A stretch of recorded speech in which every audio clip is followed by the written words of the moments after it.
back, everybody. We're plugging away here at Riley's car. Riley's going to join us in a bit. Me and the boys took him to strip club last night, so he's recuperating a little bit right now. So while we're waiting, we'll keep plugging away here. Here we go. What we're going to do today is just keep running the fuel system here. So here's the feed line coming from the tank. Back up. It's going to go into the driver's side rail. We're going to mount the regulator on the side here somewhere like that.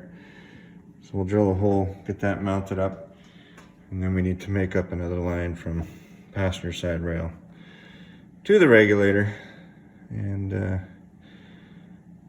that'll be done. Riley's radiator hold down is done. It showed up the other day. The other thing we had to do was just have to trim out here some clearance for the end tanks. And other than that, it's done. I ended up taking this to work and using our wire EDM to make a nice smooth cut there. All right, so we got Riley's hold down here for the rad. This is the portion that needs to come off for clearance to get around the side tanks. I went ahead and did this side. So that all looks pretty good. And for that, we're using wire EDM, Aggie Sharmiel, cut 30p. And that's ready to, I'll just load up the other side here and show you guys what's up. We got this thing bolted down now here. So the wire EDM uses, in this case, we use a 10,000 thick brass wire. It sends electric current through that wire, and it erodes away your material. So as long as your material can conduct electricity, you can EDM it. Aluminum, steel, graphite, anything that conducts electricity. All I did here is program a real simple arc, and that's it. This is real thin. Usually the wire EDM is generally a real slow process, but this being only, I don't know, a 16th thick or so, this should only take about 5 minutes to cut this off. So I'll start this up here. We're going to fill the water level has to be, above your work. So that's what we'll do. We'll shut the door here.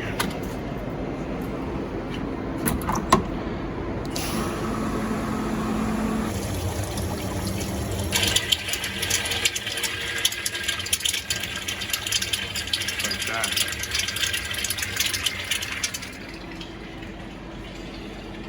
Currently we're feeding at a feed rate of 33 millimeters a minute, so that's pretty quick for an EDM.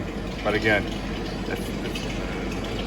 it's only that way because our work is so thin. Very accurate machine within microns. I mean, obviously could have just used a grinder, but what the hell, when in Rome? Oh well, look who decided to join us. So how you feeling today? Good. Yeah? Yeah. A little pounding headache? No? Pretty good. All right, so we got the regulator mounted, and what we're gonna do now, like I said, we're just gonna quickly make this line in between the rail and the regulator, as I'm sure all you guys know how to put together a AN hose. So we'll get set up here and then I'll show you how we do it. Let me push the ferrule in between the PTFE line and your braid. This one's got a little extra frayed on us. Loosen onto the insert piece. Don't prick yourself. Just kind of twist that into there. Bottoms out like that. Bring that to there. And then hold on, and then we're gonna, I usually put a piece of tape here on the edge just to keep track of how much that this fitting gets pulled forward. So that's, we know everything's in place. And then all we're gonna do is just grab a couple 3/4 wrenches here, tighten that up. We got that one tightened up. Just tighten it up till they butt up here, obviously. And I like to keep the flats lined up too for aesthetics. And then the next thing now, we'll throw it in the engine bay, measure out where it needs to be, make a cut, and do the same to the other end. Mark the line here.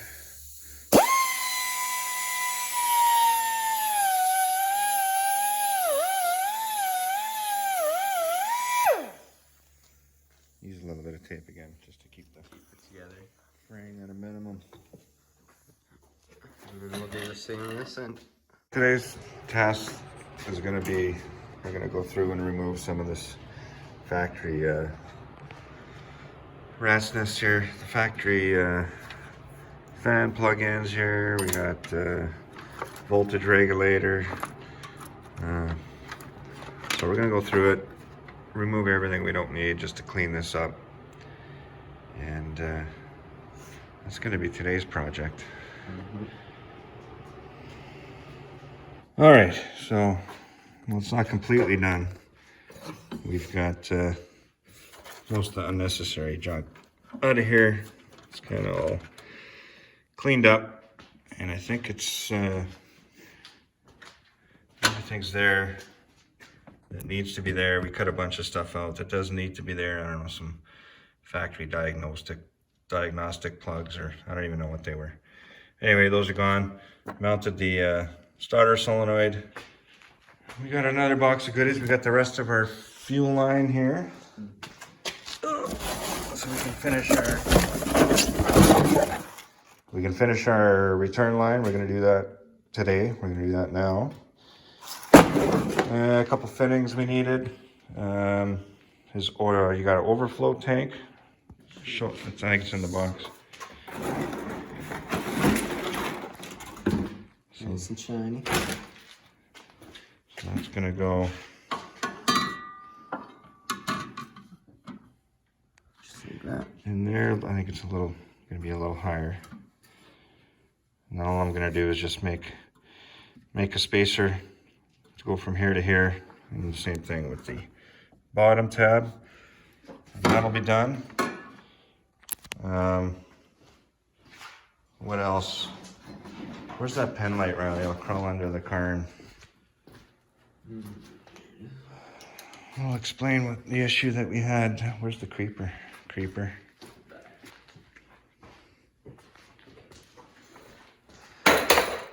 So with these tranny lines, I ordered 2 45-degree fittings for the tranny coolant lines, which these guys here, which I ordered these after we had the trans installed, ready to go, and I assumed, let me turn the light on here. I assumed that we'd have clearance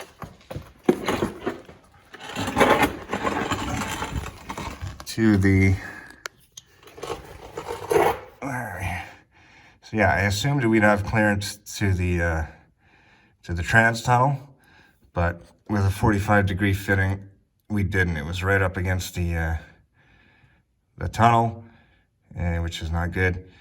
So we thought, man, do we have to pull the trans back out and pound on that floor a bit? But what we ended up doing is we used a 60-degree bottom fitting, and on the top we're gonna end up using a 90-degree fitting. We did do some banging with the claw thingy. Yeah, I have a porta power and with a duckbill attachment, and I jammed it in between the tunnel and the transmission as is, and it pushed the floor over, I don't know, probably half an inch, which gave us the clearance we need. So that's all done. I was kind of worried because fat guy. I thought we'd have to pull the transmission out again, but we're good. So anyway, we got one trans cooler line made up and hooked up there. I gotta wait on the second 90-degree fitting, but we definitely know that's gonna work now, so that's good. So yeah, we're gonna move on to finishing the fuel lines. And where's that fitting? The feed line's in and done and on. We had a subscriber tell us that this style of fitting here with the plastic locking mechanism, maybe they're known to let go and to switch to the screw style, which is this style, which we got for the return. So we still may end up replacing this fitting. I gotta do a little more research there, but anyway, for the return, we got the screw-on style fitting, so that's what we're gonna do right now. Just to reiterate here, so here's the plastic style push lock or whatever, and I guess what people have had problems with is this retention device either breaks, or I don't know if you're yanking on the lines maybe, but really the only thing holding that on is this little plastic retainer, which I don't know if they'd sell something like that comes off easy, but I could possibly see that happening. But for the return, we got the other style, which is the thread style, so you Slide it over there. put that on that side, push it past the, I'll grab a little bit of grease here, just grease that up. Whoop.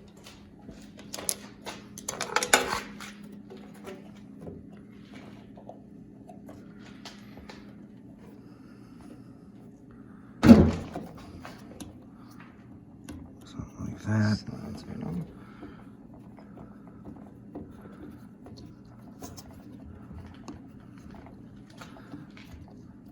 So, I mean, this style of fitting definitely seems more A lot solid more and secure. sound, so I can understand that. So maybe for what it's worth, we can change this one over, but we're still going to proceed with plans. making the return line anyway. Mm-hmm. All right. So we're going to pick up again here. We finally picked up our one remaining fitting that we needed for the transmission line. We got that from our good friend Sheldon over at Motion Performance. Thanks, Sheldon. What else do we do here? I made up these heater core hoses. Made these clamps here just to kind of keep the hoses together. And basically, I just, again, use the EDM at work. Pretty simple. Nothing to that. And made some of those out. I think we're going to basically use the same design as that clamp. And we're going to use that for the transmission lines, for the cooler lines. And then I'll make some underneath the car for the fuel lines, keep those together and tucked up out of the way. We got some power. Got some power, yeah. We got some power finally. Once you hit the headlights. The wiring in this car, I'm telling you, was a bit of a nightmare. So yeah, we got park lights, we got high beams, we got headlights, we got door chimes, we've got windshield washer pump, we got hazard lights, we got interior lights, Power windows. We hooked up the where's my light here?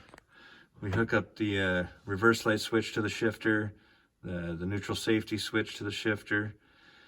So that's all done. Our good buddy Mike came over.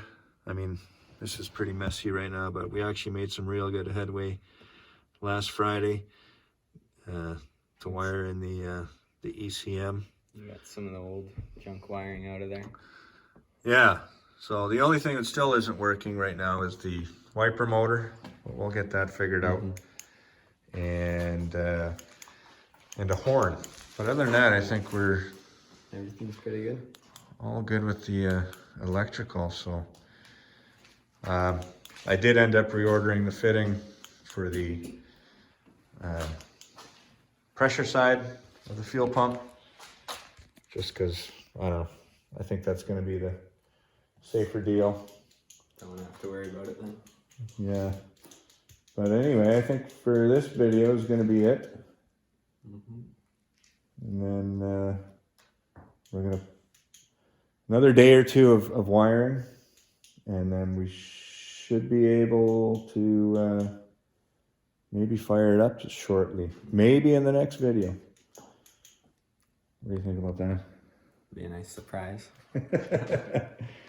All right, guys. Appreciate y'all watching. Yeah, thanks for watching. Like, comment, subscribe. And we'll check you later. See ya.